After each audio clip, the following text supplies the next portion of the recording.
ஹalleluya, good morning. காலை வணக்கம். பொழுது விடிஞ்சிருச்சுங்க. ஓஹோ, நீங்க வெளிநாட்டுல இருக்கிறீங்களா, யூரோப்ல இருக்கிறீங்களா, சவுதியில இருக்கிறீங்களா? நீங்க எங்க இருந்து? ஆஸ்திரேலியால இருந்து, சுவிட்சர்லாந்துல இருந்து, உலகத்தின் 4 மூலைகள்ல இருந்தும் நீங்க பார்த்து கொண்டிருக்கிறீங்க. அதற்காக தேவனை எவ்வளவோ துதிக்கிறேன். ஒண்ணுமில்லை, உங்களுக்கு இது குட் மார்னிங்கா இல்லாம இருக்கலாம். ஆனா ஒவ்வொரு நாளும் தேவனுடைய வார்த்தைகளை உங்களிடத்துல கொண்டு வருகையில நீங்க எவ்வளவோ ஆர்வத்தோடு கேட்கிறீங்க, ஆசீர்வதிக்கப்படுறீங்க, ஆவிக்குரிய விதத்தில் பலப்படுறீங்கன்னு தெரியப்படுத்துறீங்க. அது நிமித்தம் தேவனை எவ்வளவோ நான் துதித்து, எவ்வளவு பாரமாகவும் போராட்டமாக இருந்தாலும் இந்த அனுதின தியான நிகழ்ச்சியை ஒவ்வொரு நாளும் இந்த சோசியல் மீடியா மூலம் ஒவ்வொரு நாளும் இன்னும் அநேகமான சோசியல் மீடியா போஸ்டுகளை உங்களுக்காக ஆயத்தப்படுத்தி கொடுக்கின்றோம். நீங்க பலப்படுங்க. நம்ம கடைசி காலத்துல இருக்கிறோம். அவருடைய வார்த்தை நம்மை பிழைக்க செய்யும், நம்மை பாதுகாக்கும், நம்முடைய விசுவாசத்தை பெருகும்படியாக அது செய்யும். ஒரு சிறிய ஜெபம். பரிசுத்தரே, எமக்கு நன்றி ஆண்டவரே. எங்கள் வாழ்க்கையில மிக முக்கியமான ஆவிக்குரிய வாழ்க்கையை காப்பாற்றிக் கொள்வதற்கு மிக அவசியமான ஜெப வாழ்க்கையை கொண்டிருக்கும்படியாக இந்த கடைசி காலத்தில் மனிதர்கள் ஆண்டவரே சோர்ந்து போகாமல் ஜெபிக்கும்படி, உம்முடைய பிரசன்னத்தில் காத்திருக்கும்படி ஆண்டவரே எங்களுக்கு ஜெபம் எவ்வளவு அவசியம் என்பதை உணரும்படியாக எங்கள் ஒவ்வொருவருக்கும் ஆண்டவரே தேவையான புரிதலையும் உணர்த்துதலையும் இன்றைக்கு உண்டாக்கும்படியாக கிறிஸ்துவின் நாமத்திலே கேட்கிறோம் பிதாவே, ஆமென். ஆமாங்க, மூச்சு விட முடியாவிட்டால் மனிதன் இறந்து போவான். ஜெபம் செய்யாவிட்டா விசுவாசி மரித்தவனே. முதுகெலும்பு இல்லாவிட்டா மனுஷனால நேரா நிற்க முடியாது. ஜெப வாழ்க்கை இல்லாதவன் நேரா வாழ முடியாது, உறுதியாக இருக்க முடியாது. எப்படி காற்றடித்தால் அப்படி விழுந்து விடுவான். ஜெல்லி ஃபிஷ் என்று இருக்கும் பாருங்க, அதுக்கு போன் இருக்காது. ஆகவே அப்படி இப்படி என்று வளைந்து போகும். அது போல கொஞ்ச நேரம் உலகம், கொஞ்ச நேரம் தேவன், கொஞ்ச நேரம் அது இது என்று ஒரு நிலையில்லாத இருக்கக்கூடியவர்களாய் உறுதியாய் நிற்க முடியாத நிலைமை என்ற அநேக கிறிஸ்தவ விசுவாசிகளை பார்க்க காரணம் தனிப்பட்ட ஜெபம் நமக்கு இல்லாததுனால. நாம் ஜெபம் செய்வதிலே சோர்ந்து போக வேண்டாம். ஜெபம் என்பது எப்போதும் நமக்கு போர் அடிக்காது. ஜெபம் போர் அடிக்குது என்று சொன்னால் அதுக்கு காரணம் உங்க இருதயம் தேவனோடு சரியா இல்லை. நீங்க தேவனோடு டிஸ்கனெக்ட் ஆகிவிட்டீங்க. நீங்க செல்லுல பேசுறீங்க இல்லங்க, உங்களுக்கு பிடிச்சவங்களோட எவ்வளவு நேரம் பேசுவீங்க சொல்லுங்க? கையை திமிரே இருக்கிற வரைக்கும் பேசுகிறேன் என்பாங்க. பேட்டரி முழுவதும், செல்லுல பேட்டரி முழுவதும் தீரும் வரை பேசுவாங்க இல்லையாங்க?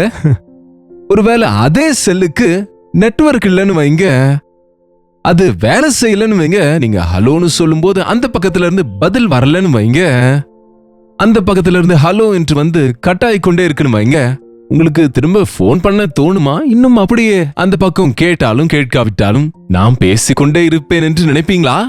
நினைக்க மாட்டோம்ல. நமக்கு ஜெபம் போர் அடிக்கிறது என்றால் நீங்க டிஸ்கனெக்ட் ஆகிட்டீங்க தேவனோடு. உங்களுடைய சத்தம் பரலோகத்துல அது கேட்கவில்லை. நீங்க சொல்லுகிறீங்க, ஆனால் பரலோகத்திலிருந்து தேவனிடத்திலிருந்து நமக்கு பதில் வருகிறது இல்லை. பதில் கொடுப்பாருங்க ஆண்டவர். Prayer is not one way. ஜெபம் என்பது பேசுவது கிடையாது, அது உரையாடுவது. நீங்க தேவனோடு பேசுவது, தேவனின் வார்த்தைகளை நீங்க கேட்பது. நீங்க ஜெபிக்கும் போதெல்லாம் தேவன் உங்களுக்கு பதில் கொடுத்து கொண்டிருப்பாரு. நீங்க அதை கேட்கறதில்ல, உங்களுக்கு அது கேட்கவில்லை என்றால் உங்களுக்கும் உங்க தேவனுக்கும் நடுவே பிளவு உண்டாயிருக்கு. உங்களுடைய இதயத்துல நீங்க பாவத்தை அலட்சியம் செய்தீங்கள் என்றால் தேவனுக்கு உங்களுடைய ஜெபம் கேட்காது. நமக்கு பாருங்க, சில நேரம் லைன் சரியா கிடைக்காவிட்டாலும் ஒரு முக்கியமான விஷயத்தை சொல்ல வேண்டியிருக்கும் போது we will try our best. இங்க லைன் சரியா இல்ல, அங்க போய் கால் பண்றேன், அந்த இன்னொரு நெட்வொர்க்ல கனெக்ட் பண்ணி கொள்ளுகிறேன், அல்லது இன்னொரு இடத்துக்கு போய் செய்கிறேன், இன்னொரு போன் கேட்டு செய்யறேன்னு ஏதாவது ஒரு விதத்துல நாம பேச வேண்டியவர்களோடு பேசுவோம் பாருங்க. அப்படியாக சோர்ந்து போகாமல் ஆண்டவரோடு பேசுகிற வரைக்கும் நீங்க ஜெபம் செய்து கொண்டே இருக்கணுங்க. லூக்காவின் சுவிசேஷம் 18ஆம் அதிகாரத்துல ஆண்டவர் ஒரு வார்த்தை சொல்லுகிறார் பாருங்க. லூக்காவின் சுவிசேஷம் 18வது அதிகாரத்துல சோர்ந்து போகாமல் எப்பொழுதும் ஜெபம் பண்ண வேண்டும் என்பதை குறித்து அவர்களுக்கு அவர் ஒரு உவமையை சொன்னார். சோர்ந்து போகாமல் எப்பொழுதும் அவரோடு பேசிக் கொண்டிருக்க வேண்டும், அவரிடத்தில் ஜெபம் செய்து கொண்டிருக்க வேண்டும் என்பது குறித்து ஒரு எடுத்துக்காட்டு சொன்னார். என்ன அந்த எடுத்துக்காட்டு? ஒரு பட்டணத்துல ஒரு விதவை இருந்தாங்க. அந்த பட்டணத்துல ஒரு நியாயாதிபதி இருக்கிறாரு. அவன் தேவனுக்கு பயப்பட மாட்டான், மனிதர்களை மதிக்க மாட்டான். கஞ்ச பிசினாரி, தெய்வ பயம் இல்லாதவன், நீதி நியாயங்களை விரும்பாத பொருளாசை உடையவன், பணம் கொடுத்தால் யார் அதிகமா கொடுத்தா அவங்க பட்சமா வாதிக்கிறவன். அப்படிப்பட்ட ஒரு நியாயாதிபதி இருக்கிறான். அந்த நியாயாதிபதியின் இடத்துல ஒரு நாள் ஒரு விதவை சென்று, ஐயா எனக்கு நியாயம் செய்யுங்க ஐயா, எனக்கு அநியாயம் நடந்தது என்று கையில காலில் விழுந்து கெஞ்சுகிறாங்க. முதல்ல ஃபீஸ கட்டுங்க, அதன் பிறகு உங்க கேஸ் எடுக்கிறேன்னு சொல்லக்கூடிய ரகம் போல இருக்கு இவர். எத்தனை முறை கேட்டாலும் கேஸ் எடுக்கிறேன்னு சொல்லாம சரி பார்க்கலாம் பார்க்கலாம் பார்க்கலாம் என்று வாய்தா போட்டு கொண்டிருக்கிறார். இவங்க திரும்பவும் திரும்பவும் திரும்பவும் திரும்ப அவங்க இடத்துல போகிறாங்க. இந்த விதவை அடிக்கடி சென்று என் எதிராளிக்கும் எனக்கும் நியாயம் செய்ய வேண்டும் என்று வேண்டிக் கொண்டார். ஆனாலும் இந்த நியாயாதிபதி கொஞ்ச காலம் கேட்காமல் இருந்தான்.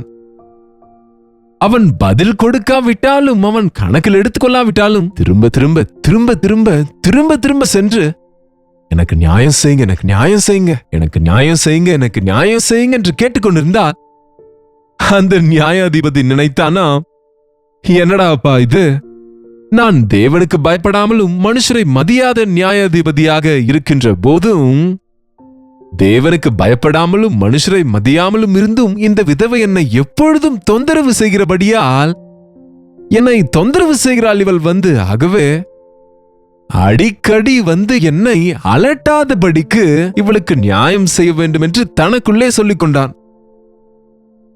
அவனுக்கு இஷ்டம் இல்லாவிட்டாலும், அவனுக்கு டைம் இல்லாவிட்டாலும், அவனுக்கு நியாயம் செய்கிற சுபாவம் இல்லாமல் இருந்தாலும் மறுபடியும் வந்து வேண்டிக் கொள்ளுகிறதுனால அடிக்கடிக்கு வந்து என்னை அலட்டாதபடிக்கு மன்றாடி செய்கின்ற ஜெபம், சோர்ந்து போகாமல் செய்கிற ஜெபம். நாம தேவ சமூகத்துக்கு சென்றேதோ ஒரு மனப்பூர்வமா செய்யாமல் ஒரு வார்த்தை சொல்லிவிட்டு வந்துடுறோம், அவ்வளவுதான். ஏதோ ஒரு அக்கறை இல்லாம அலட்சியமா நம்ம தேவனோடு தேவனுக்கு சவால் போடுவது போல ஜெபிப்பாங்க ஒரு சிலர். தேவனா இருந்தா செய்யுங்க, இல்லாவிட்டால் போங்க என்பது போல. எவ்வளவு எவ்வளவு பயங்கரங்க இது. இந்த அநியாயக்காரனாகிய நியாயாதிபதி அடிக்கடி வந்து தொந்தரவு செய்கிறதுனால நியாயம் தீர்க்கிறேன் என்று சொன்னான். ஆகவே ஆண்டவர் சொல்கிறார் 6ஆம் வசனத்துல, பின்னும் கர்த்தர் அவர்களை நோக்கி, அநீதியுள்ள அந்த நியாயாதிபதி சொன்னதை சிந்தித்து பாருங்கள். அவர் என்ன சொல்லுகிறார்னு பாருங்க. இவளுக்கு நியாயம் செய்வேன், ஏனென்றால் இவள் அடிக்கடிக்கு வந்து மன்றாடுகிறதுனாலே.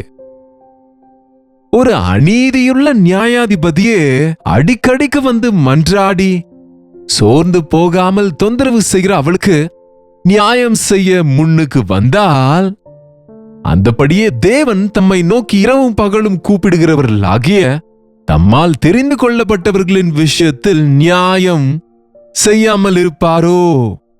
அவர்களுக்கு அல்லவா அவர் நீடிய பொறுமை உள்ளவரா இருக்கிறாரு. ஒரு அநீதி உள்ள நியாயாதிபதியே அடிக்கடிக்கு வந்து அவளிடத்துல விண்ணப்பிக்கிறபடியால் அவளுக்கு நியாயம் செய்தால், அவர் தெரிந்து கொண்டிருக்கின்ற தேவ பிள்ளைகள், அவர் ரத்தம் சிந்தி வாங்கிய விசுவாசிகள் என்கிற நாம, அவர் பிள்ளைகளாக அழைக்கப்படுகிற நாம, அவர் ஏற்படுத்தி கொண்ட ஜனங்கள், அவர் நேசித்த ஜனங்களாகிய நாம இரவும் பகலும் அவரை நோக்கி வேண்டிக் கொண்டிருந்தால் நமக்கு அவர் நியாயம் செய்யாதிருப்பாரோ? நிச்சயமா செய்வார். அதனாலதான் மன்றாடி பதில் கிடைக்கின்ற வரைக்கும் ஜெபிக்கணுங்க. சோர்ந்து போகாமல் ஜெபிக்கணும். அவிசுவாசத்துக்கு இடம் கொடுக்காமல் ஜெபிக்க வேண்டும். சில தீராத பிரச்சனைகள் இருக்கும் நம்முடைய வாழ்க்கையில. ஒரு சில கடினமான விஷயங்கள் இருக்கும் நம்முடைய வாழ்க்கையில. மிக முக்கியமாய் நான் நினைக்கிறது என்ன என்றால், இந்த உலகத்துல எல்லாவற்றை விட மிக முக்கியமான பிரச்சனை ஒரு கெட்டுப்போன மனிதனோடு குடும்பத்தை நடத்துவது, ஒரு முரட்டாட்டம் செய்கின்ற பிள்ளையை கொண்டிருப்பது, ஒரு எதிர்மறையான சூழ்நிலையிலே வாழ்வது. மனிதர்கள் மனதை மாற்றக்கூடியவர் தேவன் மாத்திரமேங்க. அடிச்சு திருத்தி யாரையும் நம்ம மாற்ற முடியாது. ஒரு குடிகாரனை மாற்றக்கூடியவர் அவர் மட்டுமே. ஒரு லஞ்சம் வாங்குகிறவனை மாற்றக்கூடியவர் அவரே. ஒரு பொய் பேசுகிறவனை உத்தமனாக செய்கிறவர் அவரே. நாம மற்றவங்களுக்காக விண்ணப்பம் செய்ய வேண்டுங்க. நீங்க ரட்சிக்கப்பட்ட பிறகு, பாவத்திலிருந்து விடுதலை பெற்ற பின்பு, உங்க வீட்டாருக்காக, உங்க சொந்தக்காரருக்காக, உங்களை சுற்றி இருக்கிறவங்களுக்காக நீங்க தேவ சமூகத்துல விடாமல் ஜெபித்து சோர்ந்து போகாமல் ஜெபிக்கணும். அவங்க ரட்சிப்புக்காக நீங்க மன்றாடி ஜெபிக்கணுங்க. அவர்களை குறித்து செய்த ஜெபங்களுக்கு பதில் கிடைக்கிற வரைக்கும் ஜெபிக்கணுங்க. நான் அநேக முறை சொல்லியிருக்கிறேன், என்னுடைய குடும்பத்திலே என்னுடைய தாயார், என்னுடைய தகப்பனார் ரட்சிப்புக்காக 12 வருஷங்கள் தேவ சமூகத்துல மன்றாடி மாற்றுவாரு, என் தேவன் மாற்றுவாரு என்று 1 வருஷமா, 2 வருஷமா, 3 வருஷமா 12 வருஷங்கள் அவங்க செய்த ஜெபத்தின் மூலம் என்னுடைய அப்பா மாறுவது, அதன் பிறகு நாங்க எல்லாரும் மாறுவது, குடும்பம் எல்லாம் ரட்சிக்கப்படுவது நடந்தது. சகோதரி, உங்க கணவருக்காக ஜெபிங்க. பெற்றோர்களே, உங்க பிள்ளைகளுக்காக ஜெபிங்க. பிசாசு உங்களை எந்த விஷயத்துல சோதிக்கிறானோ, எந்த விஷயத்துல நீங்க பலவீனராகிறீங்களோ, எந்த விஷயத்துல நீங்க அடிபணிந்து போகிறீங்களோ, அந்த விஷயத்துல நீங்க வெற்றி பெறும்படி பலத்தை பெற்றுக்கொள்ளும்படிக்கு தோற்று போனேன் என்று சோர்ந்து போகாமல் திரும்ப திரும்ப ஜெபிங்க. எத்தனை முறை எழுதினாலும் இந்த பரீட்சையில நான் பாஸ் ஆகவில்லை என்று ஜெபிக்கிறதை நிறுத்தாமல் ஜெபம் செய்து முயற்சி செய்யுங்க. ஒவ்வொரு முயற்சியும் கூட ஜெபத்தோடு நீங்க முயற்சித்தால், நீங்க போராடினாலும் உங்க சொந்த பலத்தோடு, ஞானத்தோடு, உங்க சக்தியோடு, உங்க அறிவோடு, உங்க பணத்தோடு, உங்களுடைய அதிகாரத்தோடு நீங்க செய்ய முடியாத காரியங்கள் எல்லாம் ஜெபத்தினாலே சாத்தியம். ஜெபத்தினாலே கடின இருதயம் உள்ள, அநீதியுள்ள அந்த நியாயாதிபதி கூட உருகி போனாங்க. உங்களுக்கு இல்லை என்றவங்க உங்களை அழைத்து இதோ வாங்கிக்கோங்க என்று கொடுக்கும்படி தேவன் சூழ்நிலைகளை மாற்றுவார். உங்க பணத்தை எடுத்துக்கொண்டு உங்களை கொள்ளையிட்டு உங்கள் மீது குற்றம் சுமத்துறவங்களுக்காக நீங்க ஜெபிங்க. அவன் திரும்ப கொடுக்க மாட்டான். இனி கொடுக்கிறேன்கிறவன் ஏங்க கொடுக்க போறான்? 5 லட்சம் நம்பி ஒருவனுக்கு கொடுத்தேன் என்று இன்றைக்கு எத்தனையோ பேர் தேவனிடத்துல முறையிடுவதற்கு பதிலா கோர்ட்டுக்கு போகிறாங்க. நீங்க தேவனை நோக்கி முறையிடுங்க. அநீதி உள்ளவங்க இருதயத்தை அவர் மாற்றுவார். கடின இருதயங்களை மாற்றுகிறவர் அவர். நம்முடைய சூழ்நிலைகளை மாற்றுகிறவர் அவர். நமக்கு நன்மை செய்கிறவர். நம்முடைய ஜெபங்களுக்கு பதில் கொடுக்கிறவர். அவரை உண்மையாய் கூப்பிடுகிறவர்களுக்கு அவர் நிச்சயமாய் பதில் கொடுப்பார் என்று தேவனுடைய வசனம் சொல்லுது. அவரிடத்துல போகிறவங்களுக்கு அவரை நெருங்கி கிட்டி சேரும் போது பாருங்க, அவர் நமக்கு சமீபமாக வருவார். பாருங்க, அவர் மாறாதவர், எப்போதும் அங்க இருக்கிறார். நம்ம தான் தூரம் போகிறோம். ஞாபகம் வைத்துக் கொள்ளுங்க, நம்ம அவருக்கு தூரமாவதனால நமக்கு பிரச்சனைகள் அதிகமாகுது, சிக்கல்கள் அதிகமாகிறது. ஜெபத்துல நாம கிட்ட வரும்பொழுது, ஜெபிக்கும் போது தேவனுக்கு நெருங்கி வருகிறோம், தேவனுக்கு சமீபமானவர்களாகிறோம். தேவனுக்கு நம்ம கிட்ட வருவதனாலே சத்ரு நமக்கு தூரமாகி விடுவான். உலகத்துல இருக்கிற அநியாயத்தின் காரியங்கள் நமக்கு தூரமாகும். அதனாலதான் ஜெபிக்கிறவன் தேவனை கொண்டவனாக இருப்பான். ஜெபிக்கிறவன் தைரியமாக இருப்பான். ஜெபிக்கிறவன் ஆச்சரிய காரியங்களை செய்கிறவனா இருப்பான். ஜெபத்தோடு வேலை செய்கிறவனால 100 மடங்கு பலனை பார்க்க முடியும். விசுவாசத்தோடு தேவ சமூகத்திலே முறையிடும் போது நம்முடைய ஒவ்வொரு ஜெபத்துக்கும் பதில் கிடைக்கும். சோர்ந்து போயிட்டீங்களா? இனி ஜெபிக்க வேண்டாம் நினைக்கிறீங்களா? இல்லங்க, இனி எனக்கு குழந்தை பிறக்காது, எத்தனை நாள் ஜெபிக்கணும், எவ்வளவு வருஷம் ஜெபிக்கணும்னு கலங்கி போகாதீங்க. சோராமல் ஜெபித்து கொண்டே இருங்க. தேவ சமூகத்திலே மன்றாடி கொண்டே இருங்க. வாயை திறந்தாலே, ஆண்டவரே எனக்கு நன்மை செய்யுங்க, எனக்கு நியாயம் செய்யுங்க, எனக்கு உதவி செய்யுங்க என்ற ஜெபத்தை நீங்க தொடர்ந்து செய்யுங்க. நிச்சயமாக இரவும் பகலும் அவரை நோக்கி கூப்பிடுகிற அவருடைய ஜனங்களுக்கு அவர் அநியாயம் செய்ய மாட்டார். நிச்சயமா நமக்கு நியாயம் செய்வார். ஜெபிப்போம். பரிசுத்தரே, அன்புள்ள தகப்பனே, எத்தனையோ முறைகள் நாங்கள் சோர்ந்து போகிறோம் ஐயா. ஜெபத்திலே மன்றாடுவதற்கு பதிலாக ஆண்டவரே ஜெபத்திலே அலட்சியம் உள்ளவர்களாக அவிசுவாசத்துக்கு இடம் கொடுக்கிறோம் அப்பா. இன்றைக்கு யார் எந்த விஷயத்துல சோர்ந்து போயிருக்கிறாங்களோ, இனி தேவன் என்னுடைய ஜெபத்தை அவர் கேட்க மாட்டார், எனக்கு நியாயம் கிடைக்காது, எனக்கு எந்த நன்மையும் உண்டாகிறதில்லை, என் ஜெபத்துக்கு பதில்கள் வரவில்லை என்று இன்றைக்கு யார் யார் சோர்ந்து போய் நொந்து இருக்கிறார்களோ அப்படிப்பட்டவர்களே உம்முடைய ஆவினாலே அபிஷேகித்து நீர் பதில் கொடுக்கிற தேவன் என்று இரவும் பகலும் உம்மை நோக்கி கூப்பிட்டால் நிச்சயமா எங்களுக்கு இறங்குவீர் என்று விசுவாசத்தோடு ஜெபித்து நியாயத்தை எல்லா விஷயத்திலும் நாங்கள் அனுபவிக்கும்படி இப்படி செய்து மக்கள் மகிழ எங்களுக்கு உதவி செய்யும்படிக்கு இயேசுவின் நாமத்தில் ஜெபிக்கிறோம் நல்ல பிதாவே, ஆமென். நம்முடைய பிதாவாகிய தேவனின் அன்பும் குமாரனாகிய இயேசு கிறிஸ்துவின் கிருபையும் பரிசுத்த ஆவியானவருடைய அந்யோன்யமும் ஐக்கியமும் கூடி வந்திருக்கிற நம் அனைவருக்கும் இப்பொழுதும் சதா காலங்களிலும் துணையாக இருப்பதாக, ஆமென்.